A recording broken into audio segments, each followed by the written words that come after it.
Hello, my friends. It's Sunday, and what's Sunday? Weedy Weekend. Welcome to Weedy Weekend 95, my continuing sharing of stories that mean something to you or I in the world of cannabis. Next week, there will be no Weedy Weekend. Next weekend, I am at Lift Canada's Hemp and Cannabis Expo here in Calgary. I will be there Saturday and Sunday. Those of you in Calgary, come on by and see me and let's talk. Those of you somewhere else, well, sorry I can't see you there, but I won't have a weedy weekend. So let's just see what stories I have for you this week. And as usual, I'm leading with a Canadian story, the Canadian story, all the backlash about legalization. To give you a little bit of background story.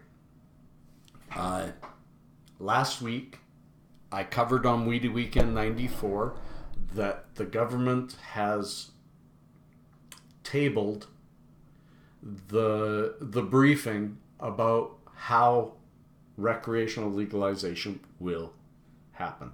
They are talking that they will live up to what the Supreme Court of Canada has said, that we are allowed to possess cannabis medically in any form. It's our right. You move into, you take those rights and say, well, recreationally they're allowed this plant too. Those rights therefore fall onto those people. So there's been a lot of talk about, yeah, okay, the legislation that they're proposing seems fairly fine.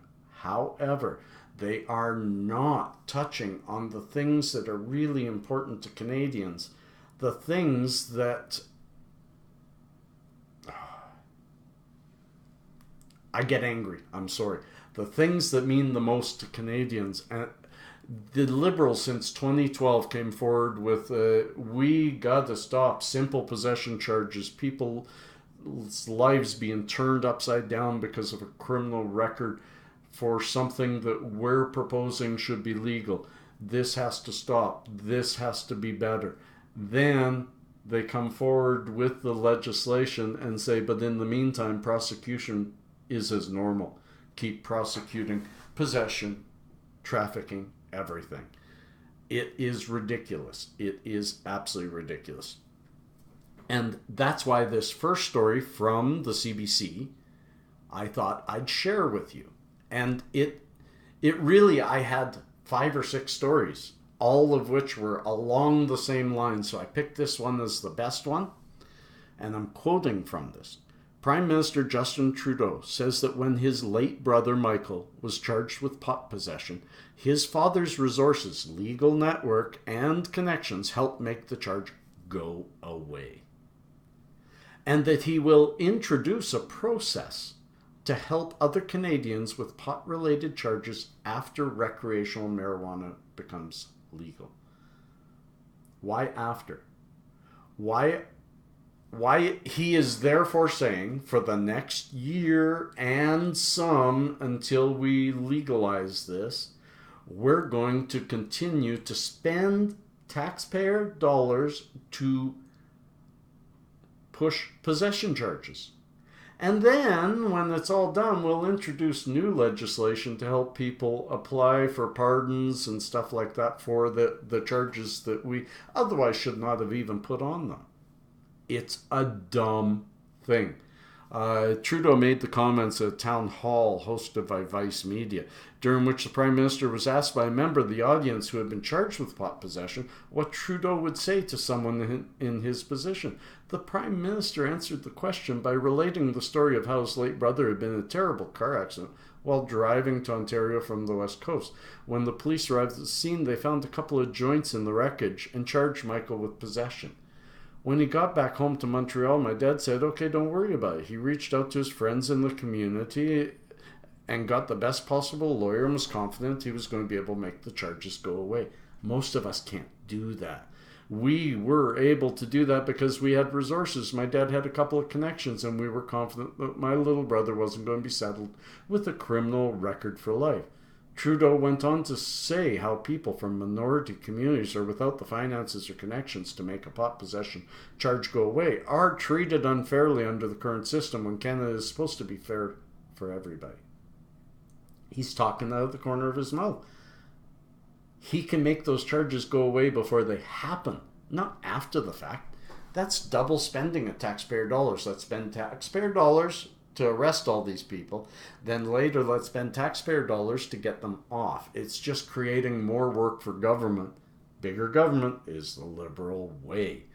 So we got to holler back and say, this is ridiculous. This is dumb. The next story came from the National Post, and it again goes on to talk about how he's talking out of the corner of his mouth. Mulcair, a NDP member of Parliament, said to him, "You're privileged. You don't understand this. This is abject hypocrisy." And it is. The NDP has repeatedly called for amnesty on charges for possessing small amounts of pot, but nothing's been done. Quoting Mulcair, he doesn't find it at all abnormal that he can admit to smoking marijuana while he was a member of Parliament, and I will add, and his brother getting off on charges, and at the same time say the law is the law and you will be prosecuted if you smoke it until the law changes. Change the law, make an interim moratorium, tell people to stop simple possession charges. It's ridiculous. Don't make more criminals out of us just to make a job later to withdraw those charges. What a ridiculous waste of our court systems, our police, and our tax money. I've spent 7 minutes talking about Trudeau and his hypocrisy. He used the recreational legalization to get his position as Prime Minister, and he's now abusing it to continue his position as Prime Minister. He's playing all sides of the fence. He's got to walk down the middle and start standing up for the rights of the individual. But read this second one. I'll put both under the same sort of title in my description. But read the second one from the National Post. It goes on to talk about how hypocritical he is. Canada's supposed to be fair to everybody, we keep saying. But once again, it's a case of one set of rules for the Trudeaus and another for the rest of Canada. That's got to stop. I will move on. That is my talk about legalization. We will probably have that on Weedy Weekend every single weekend for who knows how long, because we need to fight back. We need to make sure that the first draft of this legislation is better than they're proposing. We will never get exactly what we want, but we can get better by fighting it and making sure our MPs speak up during first and second reading of this legislation. Stick to it, my friends. The next one is from PainNewsNetwork.org. And I had 3 or 4 stories about this one too, because it was big. 420 came out, and this study came out, a bunch of studies came out, and I've kind of consolidated them all into certain ones. This one, prescriptions plummet in medical marijuana states. Now, I've carried stories like this before, so I won't talk extensively on it. But I will say that 5 of the 9 clinical areas had significant drops in prescribing where medical marijuana was legal. Where medical marijuana is legal, there was a 17% decline in anti-nausea medication, 13% decline in antidepressants, 12% decline in psychosis medication, 12% decline in anti-seizure drugs, and an 11% decline in pain medication. People are switching. Quoting, "There is no question that we see patients constantly turning to cannabis to get off their other medications. I am one. Mainly to eliminate the side effects they are experiencing. At this time, this is a huge advantage to us all. We get a healthier solution to help us with our medical issues, And Medicare and Medicaid are seeing a reduction of cost. It's a win-win. The more people look at it, the more we see it's the solution. When we can take people off of drugs that are hurting their body but solving a bit of their pain to a medicine that has 0 to very limited side effects and improve in all the situations that the prescription drugs were hurting. This is the way to go. It is the way to go. Next story. Next story is from popsci.com, Popular Science. It's a really good story, how hot peppers and marijuana could help cure gut problems. I had 3 stories on this, and I've tried to read it. I'll try to speak to it to the best I can. See, your gut is something of an immunological mystery. Unlike the rest of the body, which treats foreign invaders with a singular purpose, seek and destroy, the stomach cannot afford to be so indiscriminate. It exists to help fuel the body, and that means routinely welcome foreign bodies in the form of food. If we injected ourselves with the food we eat, we'd have massive immune response. But the tummy is meant to accept that food and work it so it can work into our body. It's a very interesting thing, and a lot of us, like me with my IBS and my terrible tummy, wonder about this. And this is really good. This guy's recent study and proceedings of the National Academy of Science suggests we may be one step closer to finding a cure for IBS and that kind of stuff. He found that anandamide, A-N-A-N-D-A-M-I-D-E, anandamide, a chemical that the company makes, that the body makes naturally, is very similar to chemicals found in marijuana and bind to our endocannabinoid system. So, actually, I'm not going to read this because it's very technical. I'd like you to read it. I hope you read it. But really what it said is that they noticed through studies that